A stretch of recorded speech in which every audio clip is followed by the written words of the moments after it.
Allahumma salli alaihi wa ala alihi wa ashabihi wa ikhwani. Hadirin dan hadirat yang dirahmati Allah Subhanahu wa taala. Alhamdulillah, puji dan syukur kita panjatkan kepada Allah Subhanahu wa taala atas segala limpahan karunia. Salawat dan salam semoga tercurahkan selalu kepada junjungan kita Nabi Muhammad sallallahu alaihi wasallam, juga kepada keluarganya serta seluruh sahabat beliau tanpa terkecuali. Insyaallah pada pertemuan kita kali ini kita akan membuka tanya jawab ya seputar hal-hal yang berkaitan dengan fikih Ramadan ya. Namun sebelum saya buka tanya jawab, saya akan menyampaikan beberapa pertanyaan yang sering ditanyakan oleh ikhwan-ikhwan dan para akhwat. Di antaranya pertanyaan pertama, apakah azan salat subuh yang berlaku di tanah air kita ini sudah tepat atau kecepatan? Ya, tentunya kita terkadang ada yang mengatakan azan yang subuh yang kita dengar sekarang kecepatan 15 menit, ada yang mengatakan kecepatan 20 menit. Adapun waktu azan salat duhur, asar, maghrib dan isya tidak ada perselisihan. Setahu saya tidak diperebutkan di sini ya. Tetapi masalah azan salat subuh memang ada perselisihan. Dan ternyata perselisihan ini bukan cuma ada di tanah air. Bahkan perselisihan ini ada juga di Arab Saudi. Sejak saya kuliah dahulu saya sering dengar perselisihan ini. Ada yang menyatakan bahwasanya azan subuh ya karena yang dijadikan patokan oleh pemerintah Arab Saudi dengan pemerintah Indonesia sama, takwim Ummul Qura, yaitu penanggalan yang diletakkan oleh Ummul Qura ya. Nah, yang benar bagaimana? Dua-duanya punya dalil. Demikian juga ulama di sana berselisih ya. Para ulama kibar seperti Syekh Shalih Al Fauzan, kemudian Mufti Kerajaan Arab Saudi Syekh Abdul Aziz Al Utsaimin, dan sebelumnya juga Syekh Abdul Aziz bin Baz rahimahullahu taala, kemudian juga Menteri Agama Syekh Shalih bin Abdul Aziz Al Utsaimin. Demikian juga banyak ulama mengatakan bahwasanya waktu yang ada sekarang ini sudah tepat. Bukan kecepatan tapi sudah tepat. Sebagian ulama yang saya tahu seperti Syekh Sa'ad Al-Fathlan ya menyatakan bahwasanya waktu yang ada sekarang azannya itu kecepatan 15 menit atau lebih daripada itu ya. Terus yang benar yang mana? Yang benar ya, kalau mau tahu benar tentunya kita harus praktek mana yang lebih benar, dan dua-dua sumbernya terpercaya ya. Tetapi kalau antum tanya kepada saya lebih condong kepada pendapat ulama kibar Shalih Fauzan, kemudian Syekh bin Baz ya. Tentunya mereka tatkala membenarkan takwim Ummul Qura, mereka tidak sembarang. Mereka tentu punya tim untuk mengecek fajar muncul kapan. Takwim Ummul Qura yang sekarang dipakai di tanah air dan juga di Arab Saudi menyatakan bahwasanya jika matahari letaknya minus 20 derajat sebelum terbit ya, maka sudah nampak fajar shadiq ya. Dan ini yang diperdebatkan oleh sebagian orang, sebagian astronom. Kata mereka minus 20 belum kelihatan fajar shadiq ya. Harus ditambah lagi entah minus 17 ya, semakin mendekat ke arah cakrawala, minus 20, minus 19, minus 18, semakin dekat cakrawala, matahari semakin apa? Cahaya semakin kelihatan. Paham? Nah, apakah minus 20 derajat di bawah cakrawala sudah kelihatan fajar? Ini diperselisihkan. Pemerintah Indonesia dan juga pemerintah Arab Saudi mengambil hal ini, bahwasanya minus 20 sudah kelihatan apa? Fajar. Sebab Allah mengatakan tidak harus dinaikkan. Entah minus 17, setiap derajat itu 4 menit. Berarti kalau minus 15 berarti kecepatan 20 menit. Kalau minus 16 berarti kecepatan 16 menit ya. Mereka yang mengatakan sekarang pun kecepatan, mereka pun berselisih. Kecepatan berapa menit ya. Hadirin hadirat yang dirahmati Allah Subhanahu wa taala. Saya lebih condong kepada bahwasanya azan yang dikumandangkan sekarang sudah tepat. Kenapa? Pertama dari sisi itu pilihan para ulama kibar ya. Ulama besar ya, bahkan mufti kerajaan Arab Saudi, kemudian Syekh Shalih Fauzan dan Menteri Agama Syekh Shalih Al Utsaimin, dan mereka orang-orang yang kita akui ilmu mereka dan kita akui ketakwaan mereka, dan mereka tentu tidak sembarang. Yang kedua, kalau kita lihat praktek dalam hadis-hadis Nabi, disebutkan Nabi SAW selesai sholat subuh itu ya, seorang baru mengenal teman duduknya. Kata dalam hadis, wa kana yanfatilu min salatil ghadati hina ya'rifu rajulu jalisahu. Rasulullah SAW selesai dari salatnya tatkala seorang baru mengenal temannya, teman duduknya. Jadi Assalamualaikum warahmatullah, assalamualaikum warahmatullah. Selesai salat subuh, dia baru kenal, oh kamu si fulan. Sebelahnya dia belum kenal ya.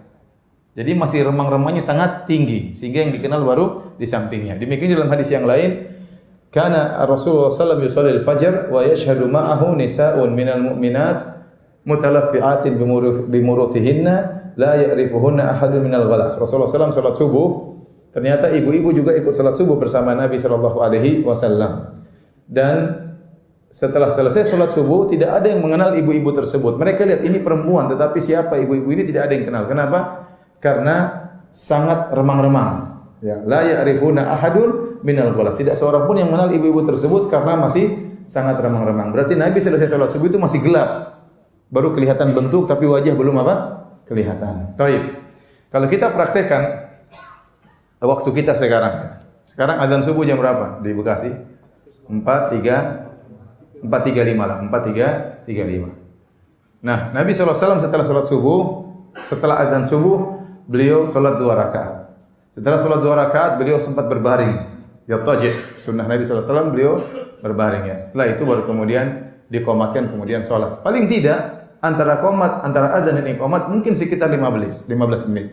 Mungkin sekitar 15 menit. Baik. Sekarang qomatnya kita mundurkan ya. Jadi 35 tambah 15 berapa? Atau 20 lah. 35 tambah 20 menit berapa? 55. Kemudian Nabi SAW salat subuh yaqra ya bainal 50 ayat ila 100. Antara 50 ayat sampai 100 ayat beliau baca. Kalau 50 ayat kira-kira 16 menit, 17 menit. Kalau 100 ayat kira-kira setengah jam, 35 menit. Taruhlah Nabi SAW baca 100 ayat salat subuh, berarti 35 menit. Nah, 455 tambah 35 jadi berapa? Setengah 6. Jadi setengah 6. Kira-kira setengah 6 kalau kita matikan lampu semua, kita assalamualaikum warahmatullahi wabarakatuh. Kira-kira di samping kita kenal enggak? Kenal. Sudah kenal ya? Sudah kenal insyaallah. Setengah 6 itu sudah agak apa? Agak terang. Taruhlah lampu mati semua, insyaallah kita sudah kenal sebelah kita ya. Ini versi azan yang berlaku sekarang. Sekarang kalau kita coba kita pakai versi azan yang katanya kecepatan. Berarti azannya kita tunda 20 menit. Kata mereka sampai 20 menit ya. Baik, harusnya azan 4.35 jadi 4 berapa? 4.55. Baik, azan. Setelah itu tunggu qomat 15 menit. 45 tambah 15 berapa? 5 lewat 10 atau 5 lewat 15 menit. Kemudian salat setengah jam jadi berapa? 6 kurang seperempat. 6 seperempat kira-kira yang dikenal di samping apa seluruh masjid dikenal? Seluruh masjid mungkin dikenal ya. Jadi maka kita mengambil jalan tengah, ini disampaikan oleh sebagian ulama. Karena kita sendiri tidak pernah praktek melihat fajar, ya, maka untuk masalah bersahur kita ihtiyat, kita berhati-hati. Begitu azan dikumandangkan kita berhenti. Kita berhenti, jangan kita nekat untuk makan dan minum lagi. Karena bisa jadi ya memang azan yang sekarang sudah tepat. Dan kalau kita sudah tahu sudah azan, kita nekat makan dan minum berarti puasa kita batal. Tetapi untuk sholat maka kita tunda qomatnya 15 menit. Untuk hati-hati ya, sehingga tatkala kita qomatnya ditunda 15 menit atau 20 menit, maka dua pendapat sudah menyatakan sholat subuhnya sah.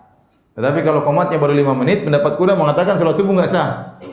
Paham? Karena kata mereka sholat subuhnya, azan subuhnya kecepatan 15 atau 20 menit. Maka untuk hati-hati kita qomatnya kita tunda berapa menit? 15 sampai 20 menit ya. Ini sempat terjadi heboh di Arab Saudi tentang khilaf ini. Tetapi karena dari Kementerian Agama menyuruh untuk qomat 20 menit atau 25 menit, maka tidak ada khilaf lagi di antara mereka. Karena qomatnya ditunda 25 menit ya. Baik. Paham sampai di sini? Pertanyaan kedua yang sering juga ditanyakan, ya, Ustadz, orang tua saya meninggal dunia, ya, kemarin sakit, kemudian meninggal dunia, tidak sempat puasa sebulan, apakah saya harus mengqadha untuk orang tua saya? Ini sering ditanyakan. Ada hadis Nabi SAW bersabda, Man mata wa alaihi siyam, soma anhu waliyuhu. Barang siapa yang meninggal dunia, dan ternyata dia punya kewajiban berpuasa, maka wali-walinya boleh membayar hutangnya, wali-walinya yang mempuasakannya, anaknya kayak atau kerabatnya kayak ya, atau saudaranya, enggak ada masalah ya. Para ulama menjelaskan tentang hadis ini ya. Hadis ini yang lebih benar adalah mencakup seluruh hutang puasa ya, baik puasa Ramadan maupun puasa nazar atau puasa kafarah. Kalau seorang meninggal dunia ternyata dia punya hutang puasa, maka boleh anaknya, boleh kerabatnya untuk mempuasakan dia, membayar hutangnya. Tetapi orang yang punya penyakit sehingga tidak bisa berpuasa, ada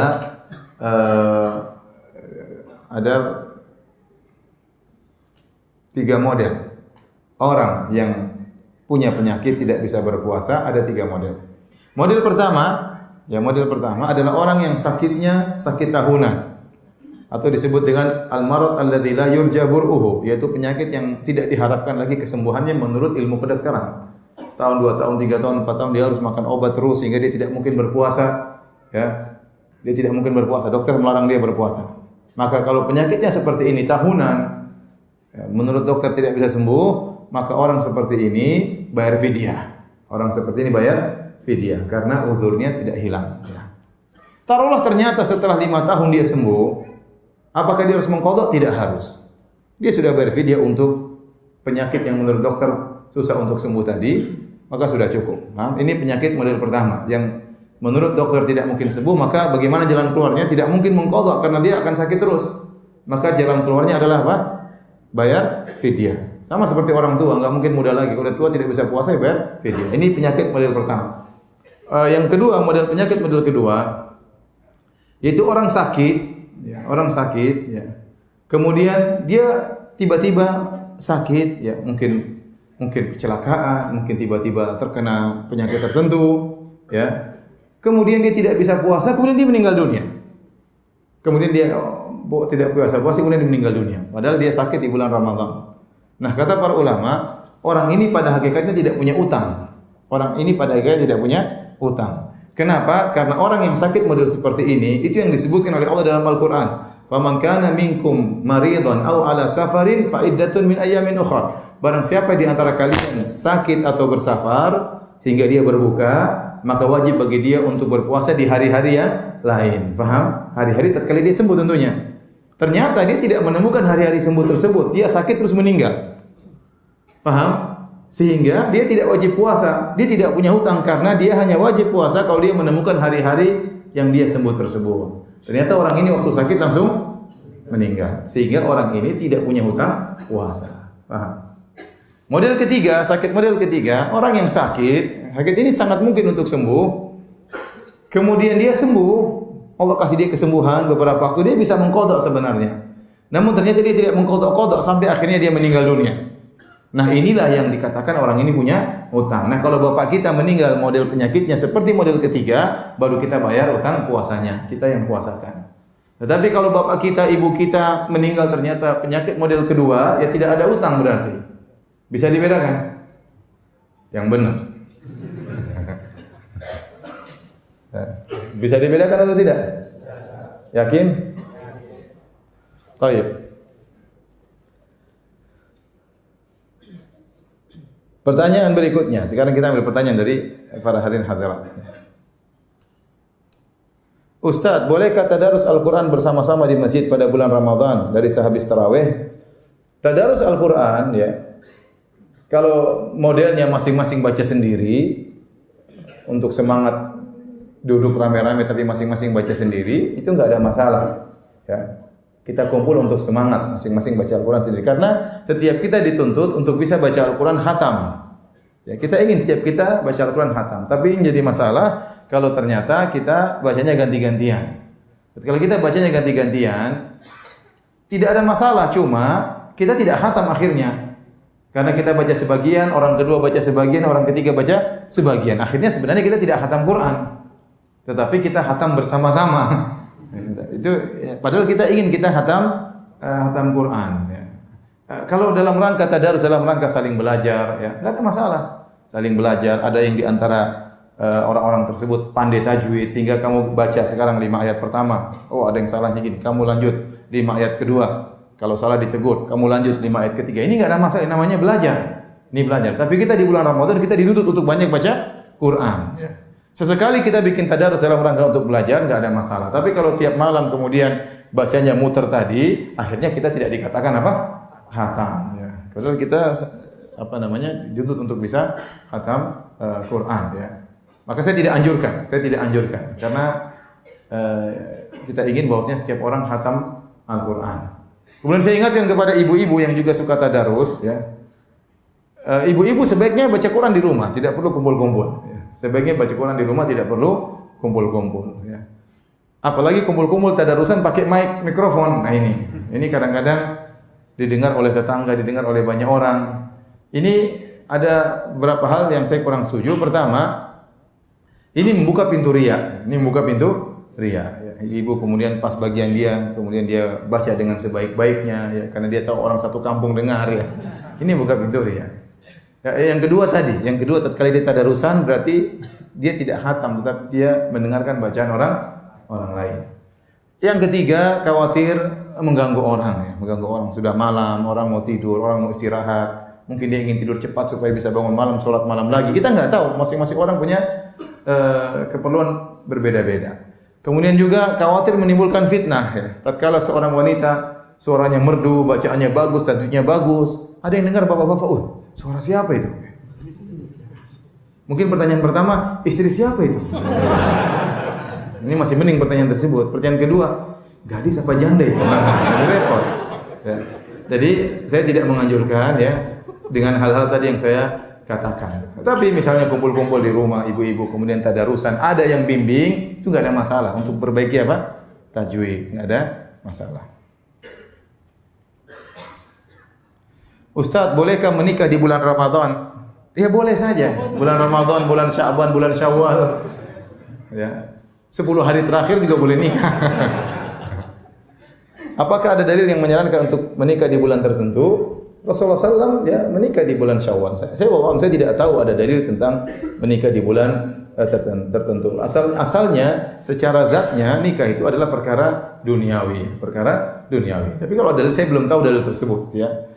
Dan kalau menikah di bulan Ramadan, godaan semakin berat, ya. Menikah kemudian di siang hari kangen rindu, ya. Gelisah, ya. Apalagi masih muda, ya. Ya kemudian akhirnya dia berat siang hari. Hari terasa panjang sekali. Lama, karena dia memang baru nikah, ya. Nah, orang baru nikah wajar lah. Ingin selalu bergaul, berhubungan dengan istrinya, wajar, ya. Dia baru masuk dunia baru, ya.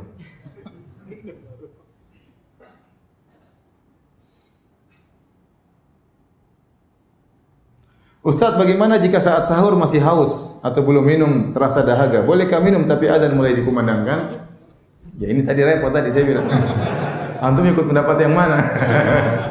Jangan ikut pakai hawa nafsu tapi, ya. Mudah-mudahan, ya. Saya mengatakan sebaiknya tidak usah, sudah. Siapa suruh ente terlambat bangun, ya. Lain kali jangan terlambat bangun. Tetapi memang sebagian ulama seperti Syekh Utsaimin rahimahullahu taala, ya. Kalau Anda masih ragu ini adzannya tepat atau tidak, Anda boleh minum. Kalau Anda masih ragu. Tapi kalau Anda yakin ini adzannya sudah tepat, jangan minum. Jangan minum. Itu muadzinnya itu enggak lihat jam itu. Kalau Anda masih ragu silakan, tapi kalau Anda sudah yakin benar, maka tidak boleh. Karena Allah sudah kasih batasan, wa kulu washrabu hatta, makan dan minumlah kalian sampai terbit fajar.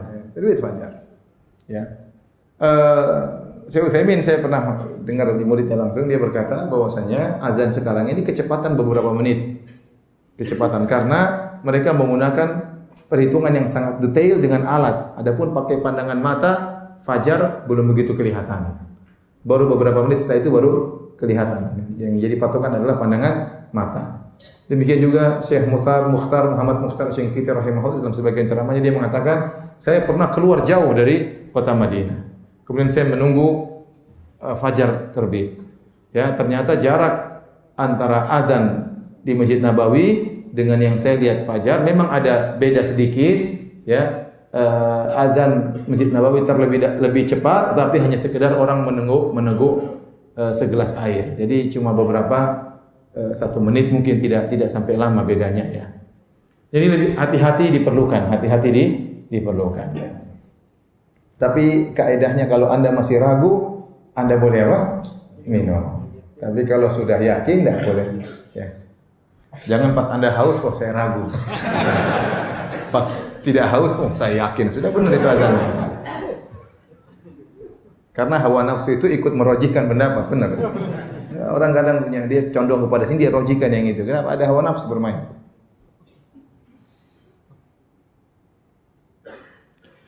Ana mau bertanya, apakah ghibah termasuk membatalkan puasa? Ghibah tidak membatalkan puasa, tapi dia mengurangi pahala puasa. Dia mengurangi pahala puasa. Jadi dia berkaitan dengan seluruh maksiat. Seluruh maksiat mengurangi pahala puasa. Makanya kata Jabir bin Abdullah, "Idza sumta falyasum sam'uka wa basaruka wa lisanuk." Kalau kau berpuasa, maka berpuasalah pula pandanganmu, pendengaranmu dan lisanmu.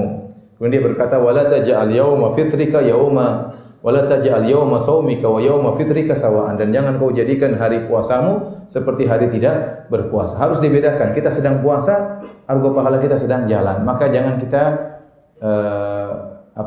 merusak hari tersebut. Makanya Nabi melarang, kata Nabi, "Idza kana yaumi siyami ahadikum." Kalau salah seorang dari kalian sedang berpuasa, fala yarfuth. Jangan dia berkata-kata kotor. Kenapa? Akan mengurangi, menyedot pahalanya, ya. Kemudian wala yashab, jangan teriak-teriak. Teriak-teriak itu boleh, tidak ada dosanya, tapi ngapain seorang puasa berteriak-teriak? Wala yajhal, jangan melakukan hal-hal yang bodoh, jangan maksiat. Wa in sabbahu ahadun aw qatalahu, kalau ada orang mencaci maki dia atau mengajak dia berantem, maka jangan dia layani. Falyaqul inni mar'un shaim, katakan aku sedang berpuasa. Maka saya ingatkan, seorang sedang berpuasa jangan ghibah, jangan maksiat. Kalau di dalam grup ada perdebatan di grup, jangan dilayani. Jadi di Facebook ada media sosial, kemudian ada debat-debat situ, jangan dilayani. Ada orang maki-maki dia, jangan dilayani ya. Tinggal blokir saja, ya. Nggak usah dilayani ya.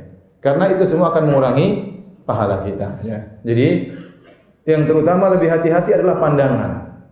Di zaman now sekarang ini ya, banyak hal yang bisa membuat kita bermaksiat dengan pandangan. Ya, kita melihat HP, kita bermaksiat, melihat Facebook terkadang muncul gambar-gambar wanita yang tidak senonoh, kita pun lihat. Gara-gara terlalu sering kita melihat hal seperti ini sehingga akhirnya menjadi biasa. Yang suatu yang mungkar jadi apa? Terbiasa. Ya. Di jalan-jalan kita lihat iklan-iklan cewek-cewek begitu banyak ya. Iklan HP, HP-nya kecil, ceweknya gede ya. Ya. Iklan macam-macam isinya cewek semua ya. Iklan apa ya, yang semua ceweknya gede. Iklannya gede, barangnya itu kecil, ceweknya yang apa? Yang gede ya. Akhirnya kita lihat ceweknya ya. Baru lihat barangnya. Ini mengurangi pahala kita. Jadi pahala kita akhirnya kena roaming ya. Tergantung yang kita lihat. Terkadang roaming lokal, terkadang interlokal, terkadang internasional roamingnya ya. Maka seorang berhati-hati tatkala berpuasa, jauhi atau kurangi lihat-lihat YouTube, internet, hati-hati ya. Kalau kita lihat YouTube ceramah pengajian sebelah kanan kiri semuanya maksiat terkadang. Mengerikan. Ya. Kita belum tentu bisa berpuasa lagi tahun depan. Tahun ini kita berpuasa dengan sebaik-baiknya agar kita diampuni oleh Allah Subhanahu wa taala. Jadi yang benar, ghibah itu tidak membatalkan puasa tapi mengurangi pahala puasa. Semakin banyak dia ghibah, semakin banyak pahalanya kena roaming. Dan bisa jadi seorang akhirnya puasanya tidak meraih pahala sama sekali. Seperti sabda Nabi sallallahu alaihi wasallam, ya rubba sha'imin laisa lahu min siyamihi ilal ju' wal 'atas. Betapa banyak orang berpuasa namun dia tidak meraih dari puasanya kecuali hanya lapar dan dahaga. Ustaz, di tempat ana bekerja ada acara maaf-maafan sebelum Ramadan. Bagaimana sikap ana? Ya. Apakah ana ikut? Apakah ana menghindar? Loh, kalau bikin acara khusus maaf-maafan ini enggak benar ya. Enggak ada acara khusus maaf-maafan sebelum apa? Ramadan. Seorang tatkala melakukan kesalahan, dia minta maaf tatkala dia melakukan kesalahan. Jangan dia tunda pas Ramadan baru minta maaf ya. Ya, sebagian orang memaafkan nanti aja lah pas hari raya baru saya minta maaf. Jangan. Khawatirnya dia meninggal terlebih dahulu tidak sempat minta maaf, jadi repot di akhirat kelak. Kapan seorang punya salah segera minta maaf. Tidak usah menunggu momen Ramadan, tidak usah menunggu momen apa? Idul Fitri ya. Kapan seorang punya salah segera minta maaf, apalagi kesalahan tersebut berkaitan dengan hak orang lain. Karena ini jadi masalah besar pada hari kiamat kelak. Kita punya salah sama orang, kita mendolimi orang lain. Nanti pada hari kiamat dia akan mengambil pahala kita. Ya. Jadi tidak ada ritual khusus maaf-maafan sebelum Ramadan.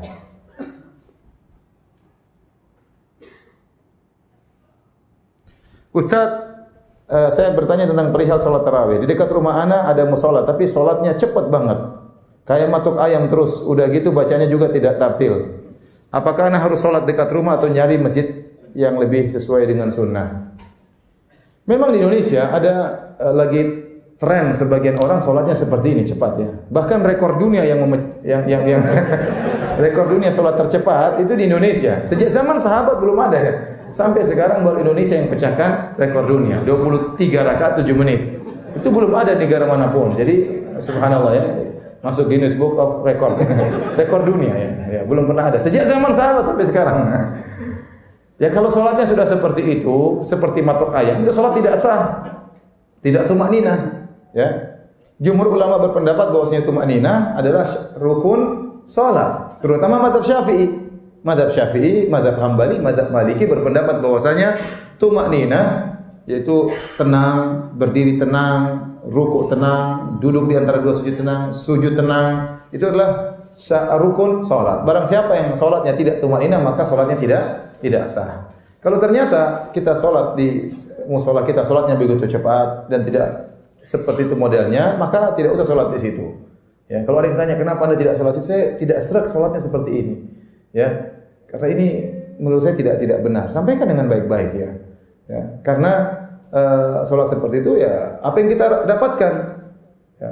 Rubba qa'imin laisa lahu min qiyamihi illa ta'ab wa sahar. Betapa banyak orang yang sholat malam dia tidak meraih dari sholat malamnya kecuali capek dan begadang saja ya. Jadi sholat cepat-cepat itu apa faedahnya? Kita ingin kalau kita selesai sholat ada iman yang kita dapatkan. Kita ingin selesai kita sholat kita rasa cahaya ada di dada kita. Ya, tapi kalau kita sholat kemudian setelah itu mangkal-mangkal ini percuma, nggak ada keimanan yang kita raih. Maka tidak mengapa kita pergi ke masjid yang lain untuk sholat tarawih. Sholat tarawih. Dan saya anjurkan tidak mengapa antum pergi ke imamnya ngobrol baik-baik. Ya. Apa bisa suara antum merdu mas imam ya? Coba dipelan-pelankan, jangan cepat-cepat ya. Saya lebih nikmat kalau sholatnya apa? Santai, jangan buru-buru,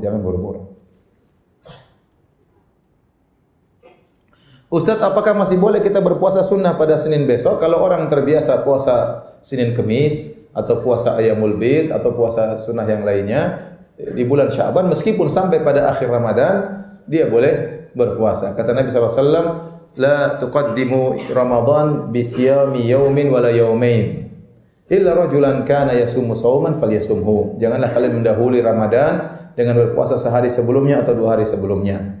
Kecuali seorang yang biasa berpuasa, maka lakukanlah. Jadi orang kalau sudah terbiasa puasa Senin Kemis, kebetulan tanggal 30 Sya'ban itu hari Kemis, enggak apa-apa dia puasa. Karena dia bukan puasa untuk menyambut Ramadan, tidak, tapi ini kebiasaan apa? Kebiasaan dia berpuasa ya. Kalau ada pun seorang yang tidak biasa berpuasa, tahu-tahu dia berpuasa tanggal 30 Sya'ban karena ini ragu-ragu, jangan-jangan sudah 1 Ramadan, maka dilarang oleh Nabi. Ya, alladzi man shoma fil yaumil ladzi yushakku fihi faqad asa Abul Qasim. Barang siapa yang berpuasa di hari yang diragukan, sungguh dia telah bermaksiat kepada Nabi sallallahu alaihi wasallam. Ustaz, lebih afdal mana salat tarawih atau salat di sepertiga malam?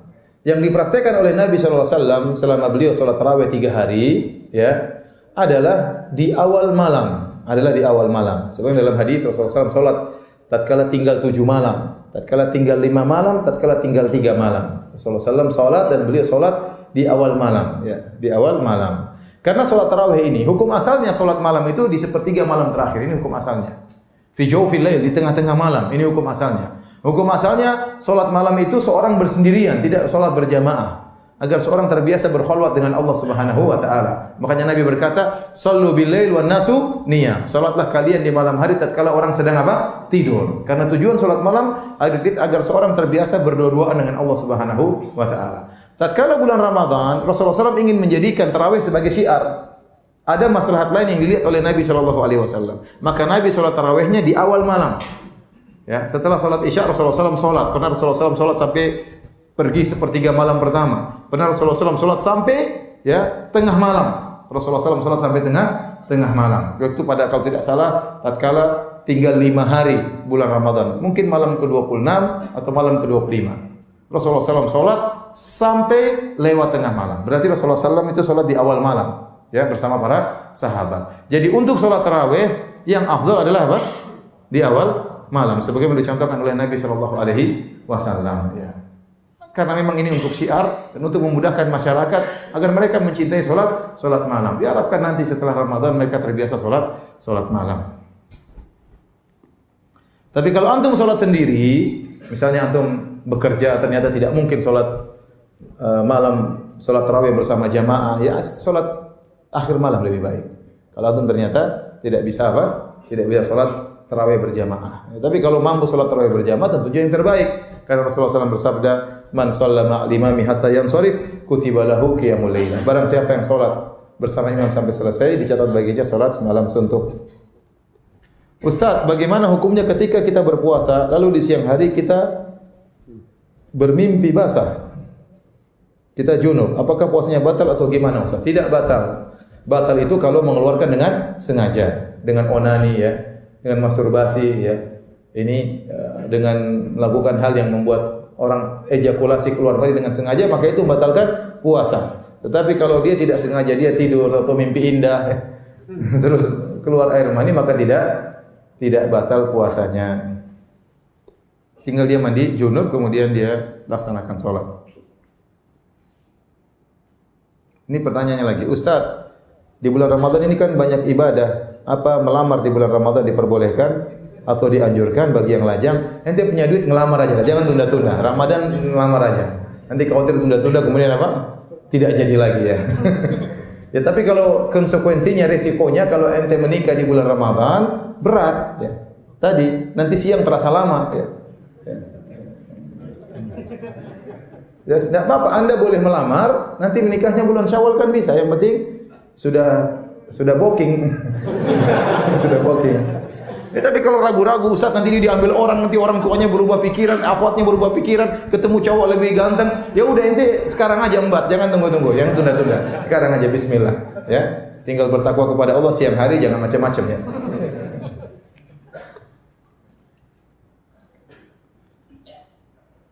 Ustaz, kalau kita belum mengqadha puasa Ramadan tapi sudah datang Ramadan lagi, gimana Ustaz? Hukum asalnya waktu mengqadha itu sampai akhir bulan Sya'ban. Tidak boleh seorang menunda sampai tahun berikutnya ya. Sebagaimana hadis Aisyah radhiyallahu taala anha, Aisyah tidak bisa mengqadha kecuali di bulan Sya'ban. Ini berarti Aisyah paham bahwasanya batasan mengqadha adalah sampai bulan Sya'ban. Kecuali orang tersebut menunda karena ada udzur. Contoh, dia tidak bisa mengqadha karena sakit.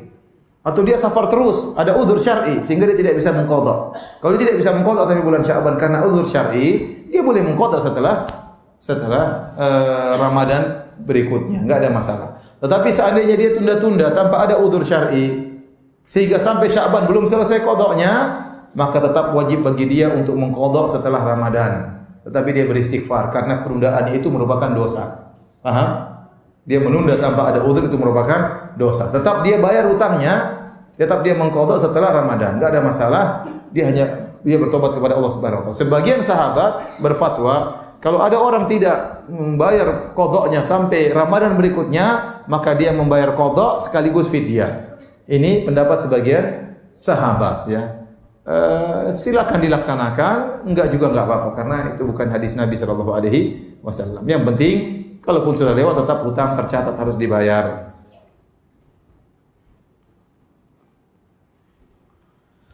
Apakah wanita yang menyusui mengqadha atau membayar fidyah saja? Ini hukumnya sama antara wanita hamil dan menyusui ya.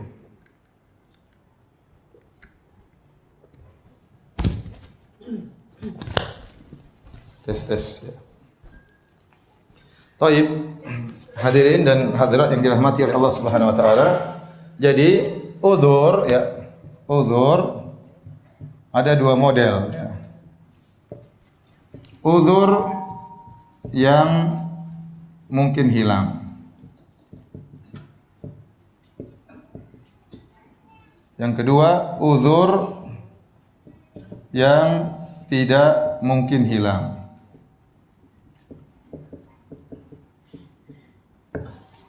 Udzur yang mungkin hilang, contohnya safar dan sakit. Yang mungkin sembuh ya, safar dan sakit. Uzur yang tidak mungkin hilang contohnya tua.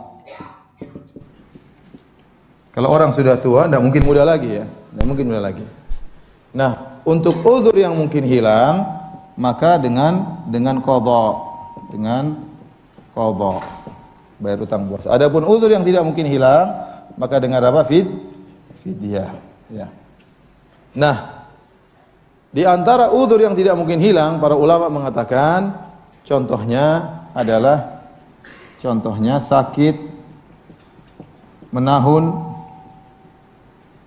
yang tidak diharapkan kesembuhannya, susah tidak diharapkan kesembuhannya.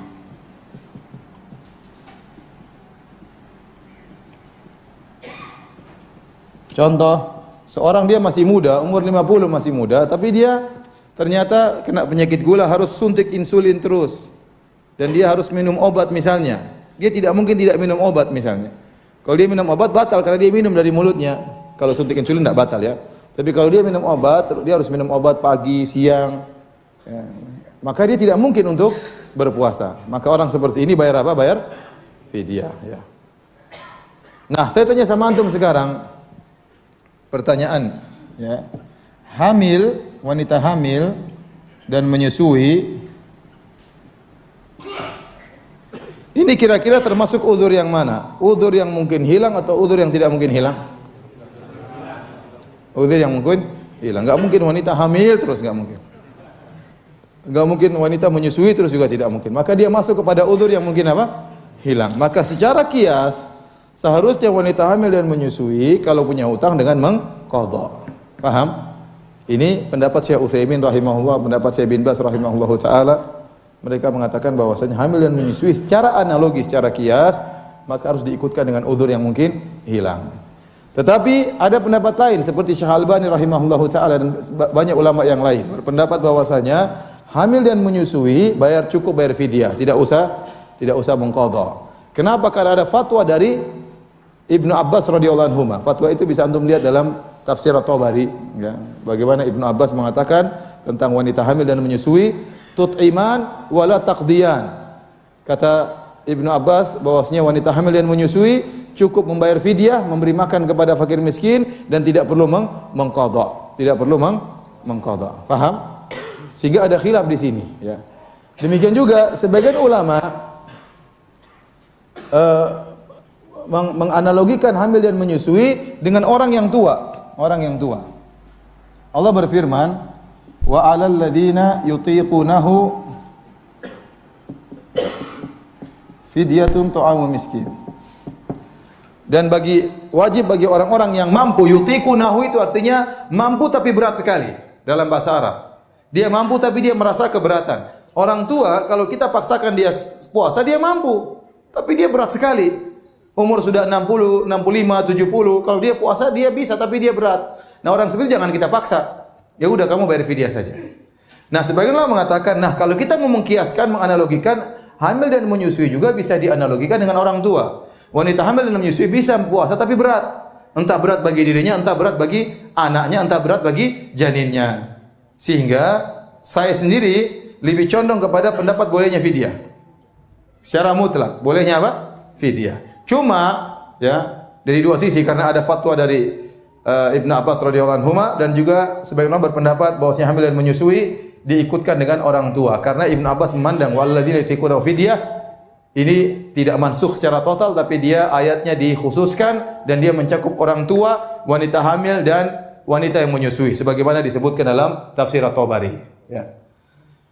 Dari situ lebih hati-hati agar kita lebih hati-hati bagi wanita yang hamil dan menyusui, jika dia mampu untuk mengqadha maka hendaknya dia mengqadha.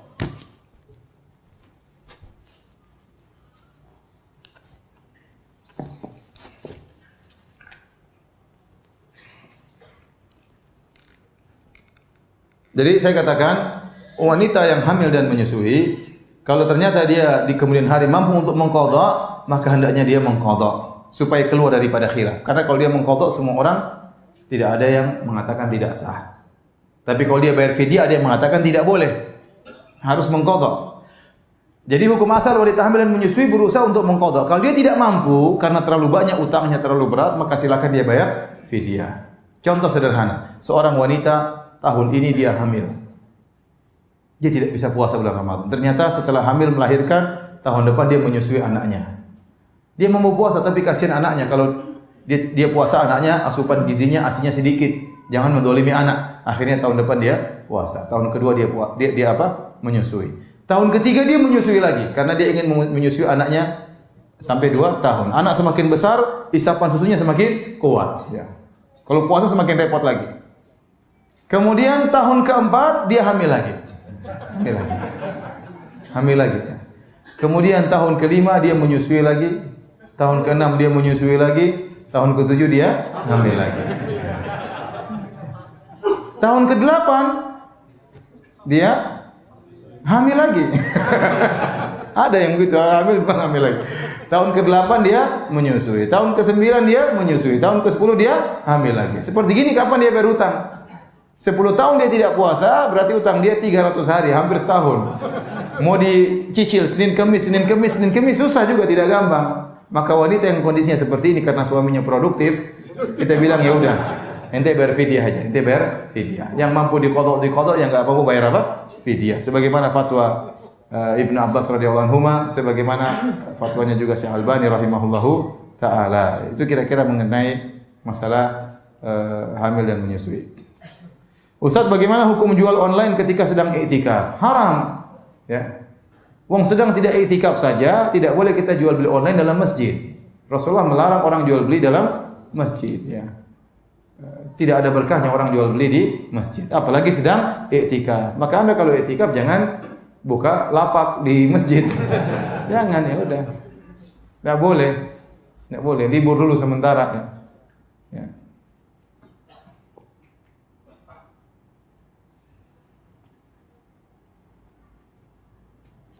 Istri saya sedang hamil yang usia kandungannya masih muda. Bagaimana saat Ramadan ini Ustaz? Apakah diperbolehkan untuk menjalankan ibadah puasa? Wanita hamil dan menyusui, dia mungkin mampu untuk berpuasa. Tapi dia tanya sama dokter. Dokter akan memeriksa fisiknya. Terkadang secara fisik dia mampu, tapi janinnya butuh asupan. Ini yang kita khawatirkan. Sehingga tatkala dia berpuasa dia mampu, enggak ada masalah, janinnya bermasalah nanti. Ini saya pernah menghadapi masalah seperti ini, kasus.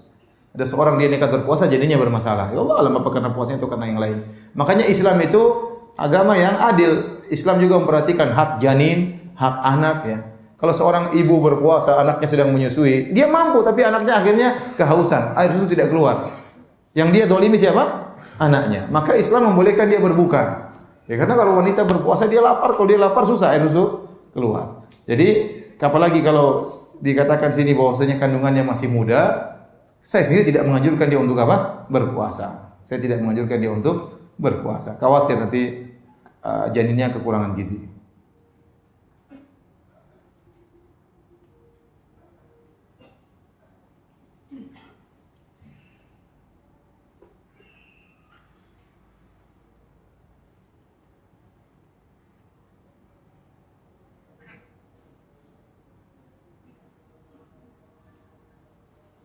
Ustaz, kalau doa setiap malam Ramadannya berbeda-beda dan diyakini akan mendapatkan sesuatu. Misalnya malam pertama doanya ini diyakini akan mendapatkan sesuatu, malam kedua sesuatu yang lain, malam ketiga sesuatu yang lain. Apakah dalilnya? Enggak ada dalilnya. Enggak ada dalilnya. Jadi ada doa khusus setiap malam Ramadan, ya. Malam Ramadan ini doanya ini, ini saya belum ketemu dalilnya seperti itu. Asalnya kita bebas. Kita berdoa, terutama tatkala kita sedang berpuasa. Kita berdoa. Karena doa bagi orang berpuasa dikabulkan oleh Allah Subhanahu wa taala.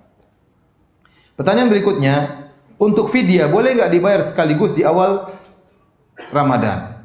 Ingat, fidyah itu adalah membayar puasa yang batal.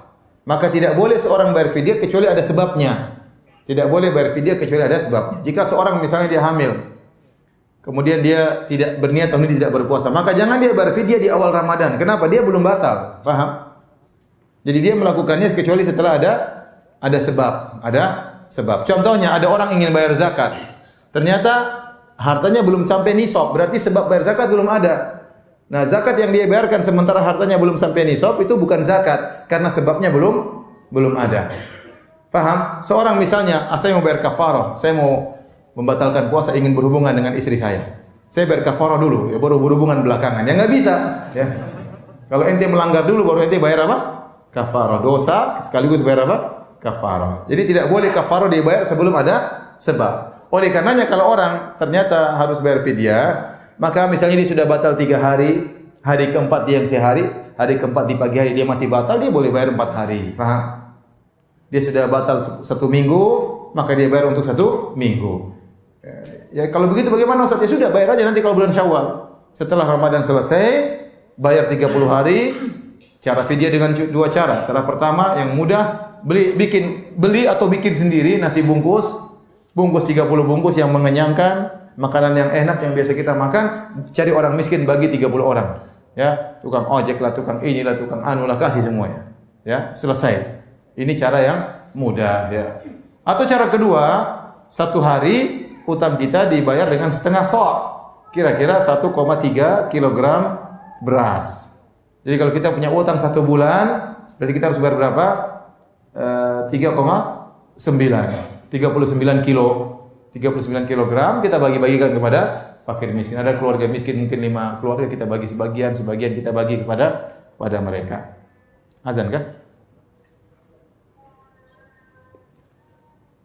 Ustaz, apakah boleh bercumbu dengan istri saat berpuasa membatalkan puasa? Boleh, tidak ada masalah. Apa enggak bisa dhahaba dhama'u terlebih dahulu? Langsung tembak istri, jangan.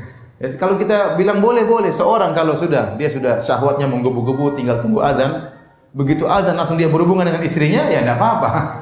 Sudah selesai, sudah batal, enggak ada masalah. Tetapi sebaiknya dia menjalankan sunat terlebih dahulu ya. Apa kan cuma sebentar makan korma, minum air, dhahabat dhama'u wabtalatil uruqu wa thabatul ajr, insyaallah langsung loncat. Tapi akhirnya apa? Dia ketinggalan salat maghrib berjamaah. Ya udah salat maghrib dulu, pulang baru. Kelamaan Ustaz, saya sudah stres dari tadi ya. Ya udah kalau begitu dilakukan saja, enggak ada masalah ya. Enggak apa-apa. Ya, mudah-mudahan bisa dianalogikan dengan idza hadarat ta'am ya. Kalau sudah la salata idza li hadrati ta'am, tidak ada salat jika makanan sudah tersedia. Jadi kalau orang sudah sangat lapar terus makanan di hadapan dia, kemudian qomat, kata Nabi makan dulu. Makan dulu. Kenapa? Kalau dia pergi salat, nanti dia gelisah pikirannya ke makanan. Imamnya dianggaplah mau lama sekali imam, padahal dia lapar.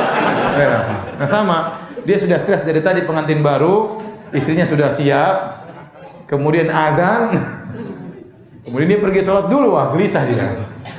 Ya sudah, apa lagi? Ya. Ya, tapi latih diri, seorang melatih diri, mengatur apa hal tersebut ya.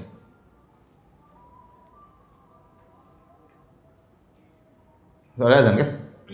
Taib, sampai di sini saja kajian kita ya. Atau azan dulu, azan kita lanjutkan sebentar. Azan dulu, nanti baru kita sholat. Silakan azan.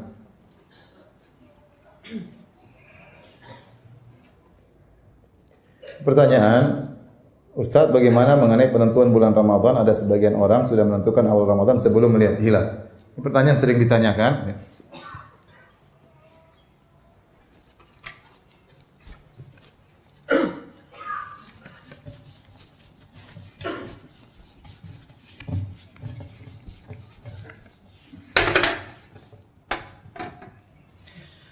Jadi penentuan awal bulan ya secara umum dilakukan oleh orang-orang ada 2 metode.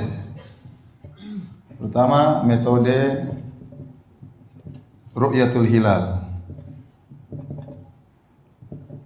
Melihat hilal.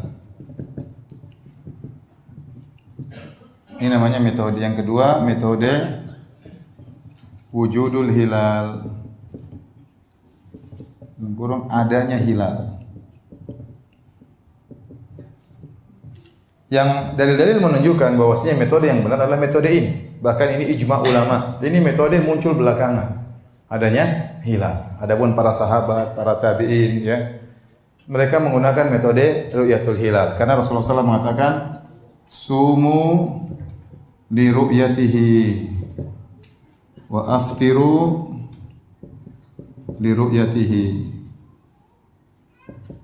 fa in gumma alaikum fa akmilu fa in gumma alaikum fa akmilu iddata Sya'ban 30. Kata Nabi SAW, berpuasalah karena melihat hilal, berpuasalah karena melihat hilal, dan berbukalah lebaranlah karena melihat hilal. Kalau hilalnya terhalangi, ada awan, maka sempurnakanlah bulan Sya'ban 30 hari. Jadi dalil menunjukkan masalah menentukan bulan awal bulan adalah terlihatnya hilal, bukan adanya hilal. Karena bisa jadi hilal itu ada namun tidak terlihat. Contohnya ini kata Nabi, fa in gumma alaikum, kalau ternyata hilalnya tertutup, ada tapi enggak kelihatan, maka sempurnakan bulan Sya'ban 30 hari. Dalam riwayat yang lain, wa in hala bainahu wa bainakumus sahab. Kalau ternyata ada yang menghalangi antara kalian dengan hilal, hilalnya sudah ada, tapi ada awan yang menghalangi kata Nabi, maka sempurnakan bulan Sya'ban berapa hari? 30 hari. Berarti yang jadi patokan bukan adanya hilal atau tidak, tapi terlihatnya hilal. Hal ini berbeda dengan waktu sholat. Kalau waktu sholat kita boleh menggunakan hisab, karena yang jadi patokan adalah letak matahari, bukan terlihatnya matahari. Yang penting letaknya apa? Matahari. Makanya Allah mengatakan, aqimis sholata liduluki syamsi. Dirikanlah sholat dengan bergelincirnya matahari. Nah, bergelincirnya matahari ini bisa kita ketahui dengan apa? Hisab. Bisa diketahui dengan hisab. Tetapi terlihatnya hilal atau tidak bisa dengan hisab, harus dilihat langsung. Paham? Sama seperti gerhana matahari. Gerhana matahari mungkin saja terjadi tapi kita enggak lihat. Maka tidak disunahkan kita salat gerhana. Contoh, mungkin ada gerhana tapi enggak lihat kenapa tertutup dengan awan, atau gerhananya ternyata tertutup dengan gunung yang tinggi. Gerhananya ada, tapi tutup dengan gunung yang tinggi. Enggak ada gerhana berarti kita tidak lihat, maka tidak perlu salat gerhana. Paham? Ini berkaitan dengan apa yang kita lihat. Nah, para hadirin hadirat yang dirahmati oleh Allah Subhanahu wa taala, jadi yang benar bahwasanya metode yang benar adalah metode terlihatnya hilal, ya.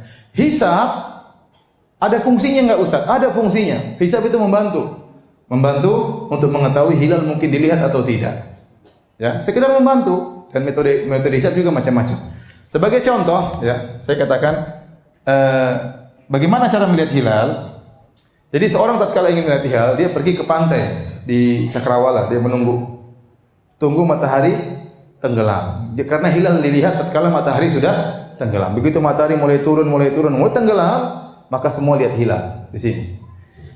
Kalau hilalnya dekat matahari ini ada aturannya, macam harus jarak dari matahari sekian dan macam-macam. Saya juga kurang pakar dalam masalah ini, tapi ada aturannya. Ya. Intinya kalau hilal itu baru jaraknya, hilal misalnya sangat tipis, ya.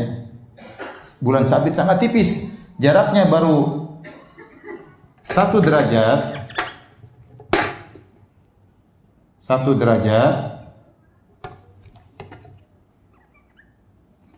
hilalnya menurut hisab, hilal ini akan muncul 1 derajat begitu matahari tenggelam, hilalnya muncul, ini hilalnya kecil ini 1 derajat di atas Cakrawala. Ini berarti apa? Berarti hilal ini hanya 4 menit di Cakrawala, kemudian dia turun ke bawah. Kemudian dia hilang, paham? Dia hanya berada di Cakrawala cuma 1 derajat 4 menit. Kalau 2 derajat 8 menit, paham? Nah, kalau ternyata dia berumur baru 1 derajat, berarti hilalnya sangat tipis, bulannya sangat tipis sabitnya. Sangat tipis, dan dia cuma sebentar. Untuk melihatnya enggak mungkin. Kenapa? Karena cahaya matahari yang baru tenggelam masih kuat, masih ada cahaya matahari di sini, sehingga menutupi hilal tersebut enggak mungkin kelihatan. Demikian juga halnya kalau hilalnya sudah naik sedikit, di sini hilalnya sudah agak besar misalnya. Sudah agak besar, di sini 2 derajat. Ini pun susah untuk dilihat. Memang hilal bisa kita lihat dalam waktu 8 menit kita cari hilal tersebut. Tetapi dia masih kalah dengan cahaya matahari yang baru apa? Tenggelam. Tapi kalau hilal sudah lebih dari 2 derajat, sudah 3 derajat, ini kemungkinan besar untuk terlihat ada. Paham? Kenapa hilalnya sudah semakin besar dan dia lama di Cakrawala, bisa jadi 12 atau 12 derajat. Kemungkinan untuk lihat semakin besar. Paham? Itu pun kalau ada awan ya sudah. Maka kita sempurnakan bulan Sya'ban 30 hari. Dan menurut orang yang pakai metode wujudul hilal, seandainya hilal baru setengah derajat, di atas cakrawala, baru 2 menit sudah hilang. Menurut perhitungan mereka hilal sudah ada atau belum? Sudah ada, meskipun setengah derajat. Maka mereka berpuasa besoknya. Kita bilang hilalnya ada enggak? Kata mereka ada. Mana buktinya? Ya kita sudah hitung. Kelihatan enggak? Ya enggak mungkin kelihatan. Paham?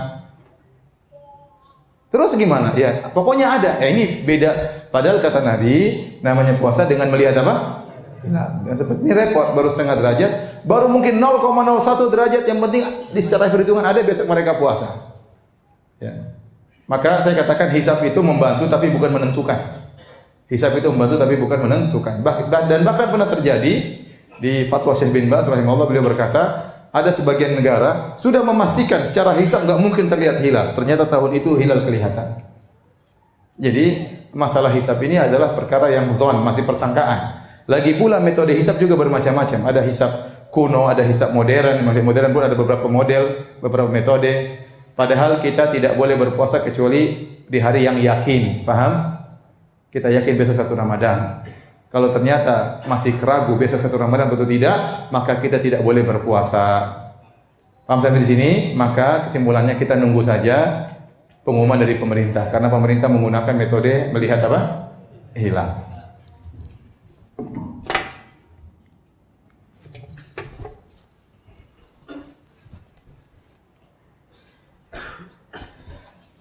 Taib, kita ke pertanyaan-pertanyaan yang lain.